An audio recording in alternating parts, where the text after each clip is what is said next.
Suasana malam, hujan rintik. Kontrakan sempit di Gang Padat Jakarta.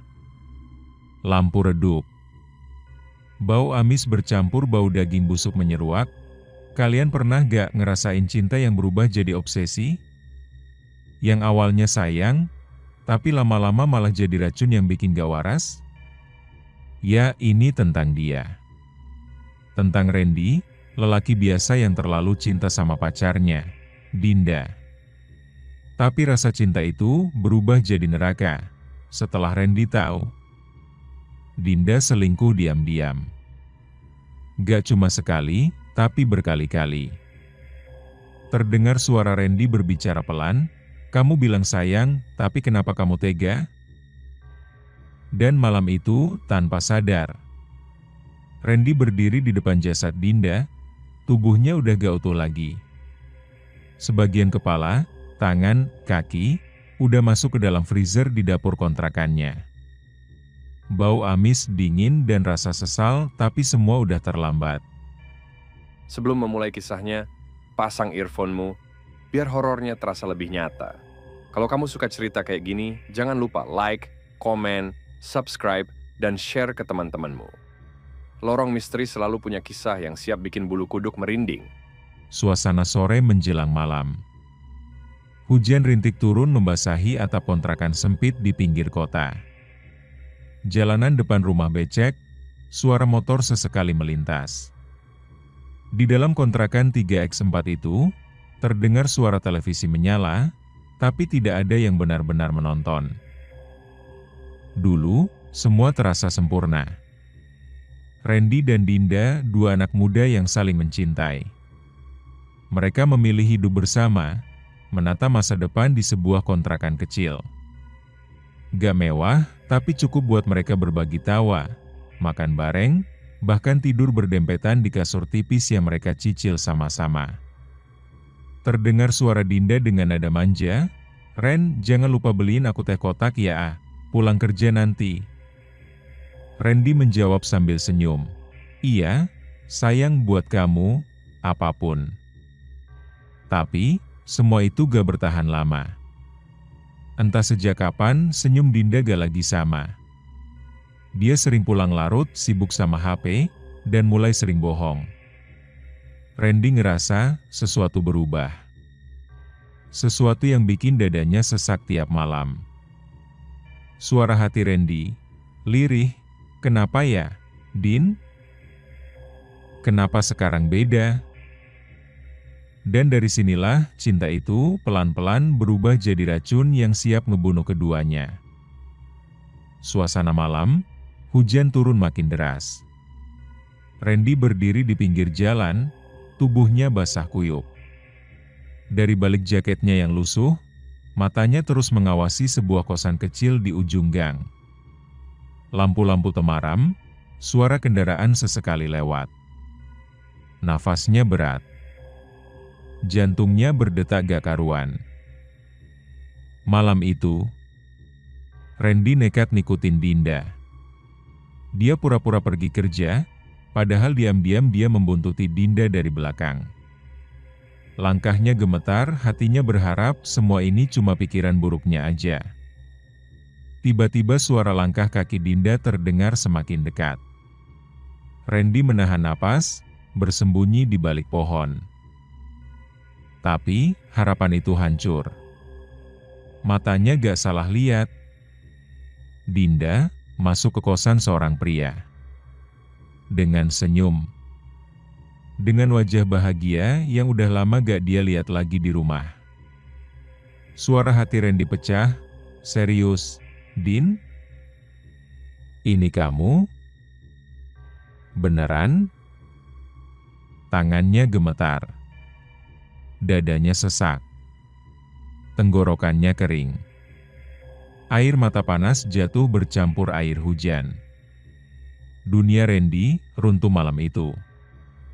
Hancur seketika. Suasana malam itu mendung pekat.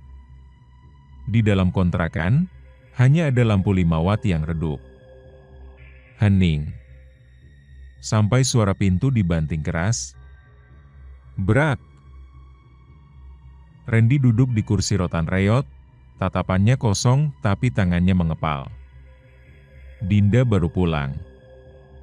Dengan wajah tanpa rasa bersalah, dia taruh tasnya ke atas meja. Nada suara Randy mulai meninggi. "Dari mana, Din?" Dinda acuh, sambil buka HP, biasa nongkrong. Randy berdiri, suara meledak, "Nongkrong? Sampai jam segini? Sampai masuk kosan cowok?" Dinda terkejut, langsung membalas, "Sok tahu lo. Jangan ngatur gue, Ren. Gue capek sama lo." Piring melayang pecah di lantai. Kursi terjungkal. Nafas mereka sama-sama memburu. Suasana yang dulunya penuh canda, berubah jadi neraka malam itu. Gak ada lagi cinta, yang ada cuma benci, sakit hati, dan kemarahan yang udah gak bisa ditahan. Malam itu, suara hujan makin deras. Suara piring pecah, kursi terjungkal, dan teriakan mereka masih menggema di ruangan sempit itu. Randy berdiri dengan nafas memburu, wajahnya merah, tangan gemetar. Dinda mendorong dada Randy keras, "Gue muak, Ren. Gue muak hidup sama lo." Randy terpental ke meja, terjatuh. Matanya memerah. Napasnya berat. Di atas meja ada pisau dapur yang biasa mereka pakai motong ayam. Detik itu, semua kayak blur. Emosi, amarah, sakit hati, semua campur jadi satu. Randy, tanpa sadar, tangannya bergerak sendiri. Dia ambil pisau itu. Dengan suara parau, "Kalau gue gak bisa punya lo, gak akan ada orang lain yang bisa." Brak! Seketika, pisau itu menancap. Dinda terjatuh. Darah mulai merembes, mengalir ke lantai. Suasana mendadak hening. Gak ada suara selain suara hujan dan detak jantung Randy yang berdetak makin kencang. Dengan suara gemetar, "Din? Dinda? Bangun, Din, bangun, gue gak sengaja," tapi tubuh itu gak bergerak lagi. Suasana kontrakan malam itu berubah jadi neraka. Lampu dapur berkelap-kelip, lantai penuh darah. Tubuh Dinda tergeletak, matanya terbuka menatap kosong tak bernyawa. Randy terduduk di pojokan, tangannya berlumuran darah, wajahnya pucat, nafasnya berat, gak percaya sama apa yang baru aja dia lakuin. Dunia kayak berhenti berputar. Dengan suara lirih, gemetar, penuh penyesalan, "Dinda, gue gak maksud. Sumpah gue gak niat. Din? Bangun, Din, please bangun." Dia goyang-goyang tubuh Dinda, berharap mungkin ini cuma mimpi buruk. Tapi tubuh itu dingin, kaku, dan gak akan pernah bangun lagi. Ketakutan mulai merayap. Randy berdiri mondar-mandir, matanya liar. Keringat dingin ngucur deras. Otaknya mulai mikir, "Kalau orang tahu, gue pasti masuk penjara, gue habis, gue hancur." Panik, takut, dan rasa sesal bercampur jadi satu. Tapi yang lebih mengerikan adalah apa yang akan dia lakukan setelah ini. Hening, hanya suara jam dinding berdetak.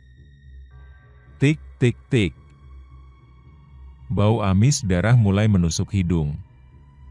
Tubuh Dinda masih tergeletak di tengah dapur yang sempit dan berantakan.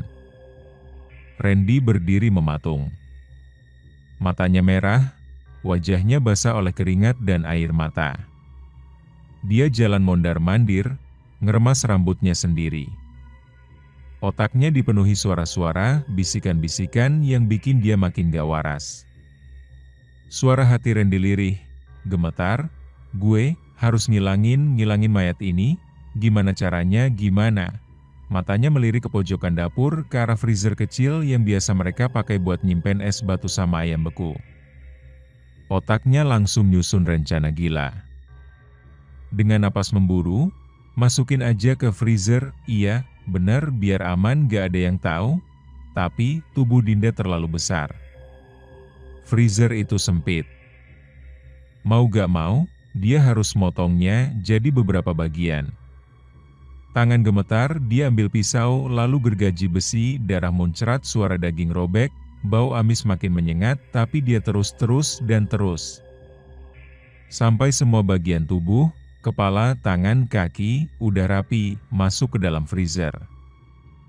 Suasana kontrakan itu berubah jadi kuburan yang hidup.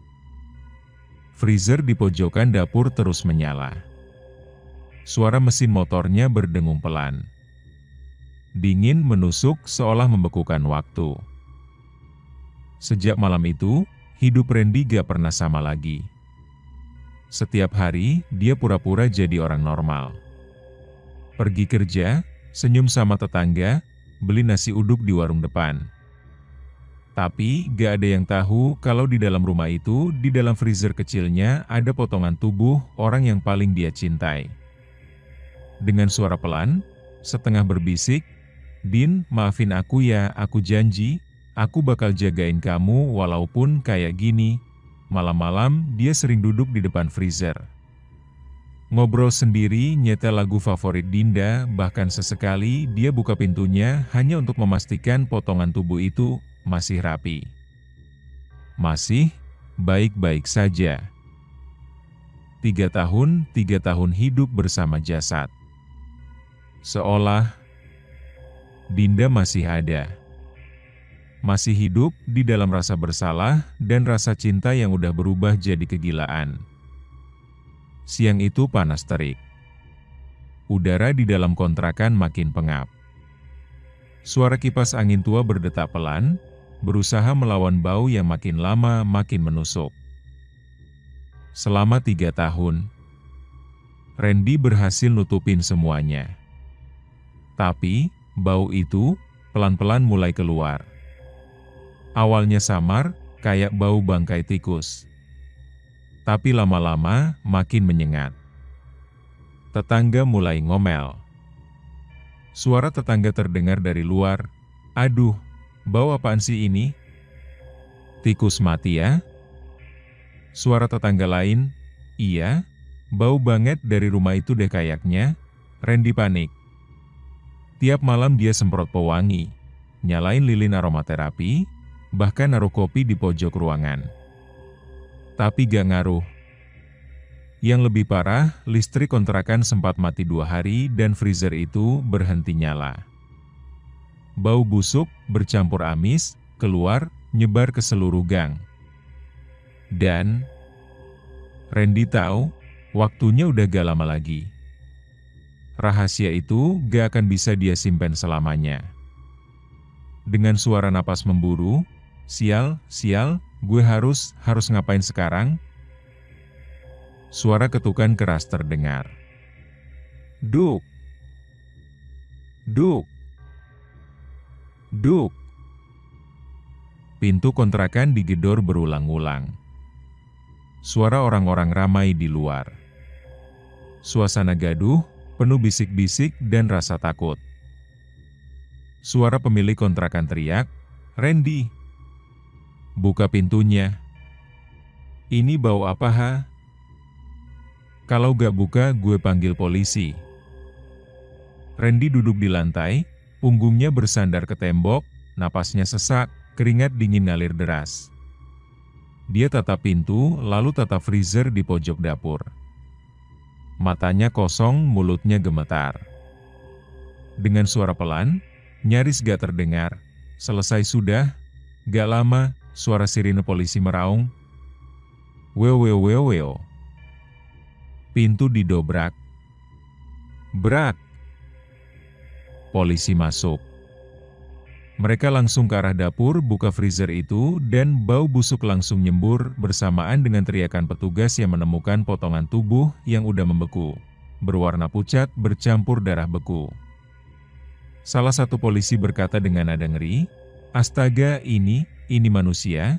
Randy cuma bisa terduduk, tatapan kosong dengan suara pelan, "Gue cuma sayang sama dia." Suasana ruang tahanan. Dinding kusam. Cahaya redup menembus dari ventilasi kecil di atas kepala. Randy duduk sendiri, kepala tertunduk, tangan terlipat di dada, matanya kosong merah tanpa arah. Setiap malam, Randy cuma bisa melamun. Tatapannya kosong, kadang matanya berkaca-kaca. Penyesalan itu datang, tapi semuanya udah terlambat. Dia cuma bisa nginget senyuman Dinda, tawa mereka dulu, obrolan sederhana sambil makan Indomie bareng di kontrakan kecil itu. Dengan suara lirih, menahan tangis, "Kalau waktu bisa diulang, gue lebih milih ditinggal daripada kehilangan lo, kayak gini, sekarang." Randy cuma jadi narapidana. Orang-orang nyebutnya psikopat, monster, pembunuh. Padahal, dia cuma seseorang yang terlalu cinta, tapi salah cara. Cinta yang gak sehat berubah jadi obsesi, berubah jadi neraka. Dan buat lo, yang masih bertahan di hubungan toksik, ingat, cinta itu gak boleh jadi racun. Karena kalau lo maksa, lo pertahanin, bisa aja lo berakhir kayak Randy. Prime, terima kasih sudah mendengarkan kisah ini sampai habis. Jangan lupa like, komen, subscribe, dan share ke teman-temanmu. Lorong Misteri akan selalu punya kisah yang siap bikin bulu kuduk merinding, dan jika mau request judul cerita, silahkan komen di kolom komentar di bawah. Kami akan buatkan untuk kalian.